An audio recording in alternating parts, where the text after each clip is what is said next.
Granny Greensocks, flying backwards through a world of delusion towards truth. Hello folks, here I am again, displaying my ring just in case you hadn't noticed it. This was a folly on my part. This is what they call a suffragette ring. It has amethysts, peridot and tiny little diamonds, which I can't focus on. And the reason I got this was because I wanted to make a stand for women. I'm also making a bosom for women. Just in case you didn't realise that's what I was. Yeah, this was a bit of folly because I got caught up in the glamour of getting dressed up for a wedding, which I really didn't need to do. It's not my thing at all. I thought, oh, I mustn't disgrace everybody at the wedding by going there in like jeans and t-shirt, you know, so I must get some jewellery. And I saw this on an auction site and I thought that's just the thing for me. It was my size, it's my colours. I always wanted peridots, and so I bid for it online. I bid over the odds. I paid about 400 quid for it. It's probably only worth like, I don't know, £200 to £300. And then I wore it for a few days, and because I wear jeans all the time and I have all my things that I need in my jeans, I shoved my hand in my jeans pocket and pulled it out, and I think that's how I lost one of the stones.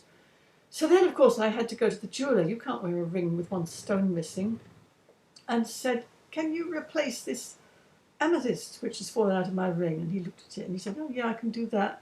I'll have to replace all the claws because they're all loose and you don't want to lose any more stones, and the whole thing will cost you around £400. So I paid £800 for a ring that's probably worth 350 at most, and which I hardly ever dare to wear because, you know, when you're weeding, you can't wear jewellery. When you're washing up, you can't wear jewellery. I don't know why I did it. So I just hope I don't get invited to any more weddings, because if so, I'm going in my jeans and a t-shirt, I tell you. So anyway, today I'm talking about lunch. I have been reading up stuff. I discovered I was totally mistaken about the animal fat thing. I was, again, bedazzled by the glamour of the glamorous journalist Nina Teichholz and her way with words, telling me how everybody was mistaken and really meat and animal fat are so good for you, etc., etc. So now I've done a bit of an about face, which has really upset my husband because he keeps telling me I always turn around.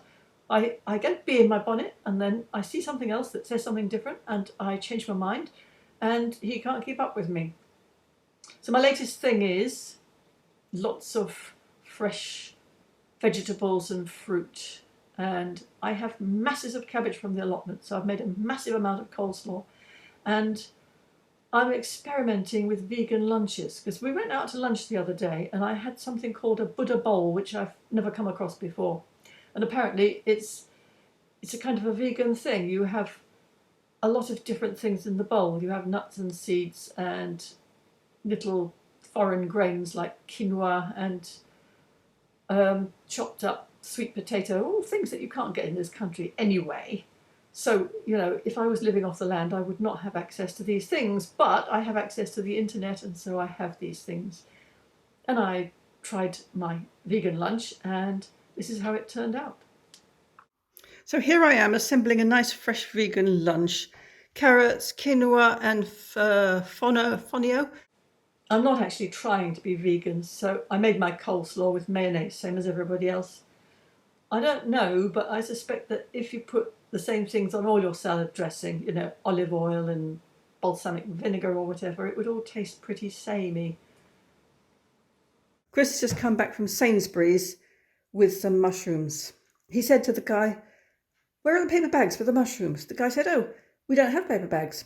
We're not going to do loose mushrooms anymore. Not going to do loose mushrooms anymore? What do you mean, Sainsbury's? You're supposed to be doing what the customer wants. I want my mushrooms loose.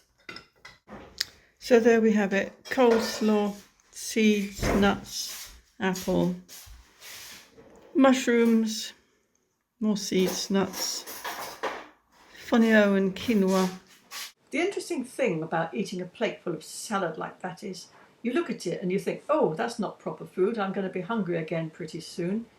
And you don't appreciate that even though there is a lot of water in it, the coleslaw is practically all water, I'd say, there's also the nuts and seeds and the grains. And in fact, I found it quite satisfying. And it also has quite a good effect on the bowels, I have to say. So I'm definitely going to try that again, although I think it might be a bit much to have all that munchiness every single time, because it takes about half an hour to munch through it all.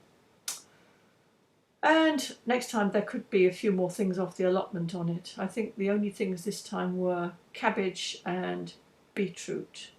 Oh, and a few little carrots, because the carrots on the allotment are not terribly big. I had to supplement them from the supermarket. It would be nice not to be dependent on the supermarket, wouldn't it? And go to the farmers' markets and market stalls in town, which involves getting on a train. And I should make more effort because it's at least you don't get things in plastic packaging if you go to the market stores, and you can take your own bags along. So that's all I have to say today, except power to women. See you next time. Bye.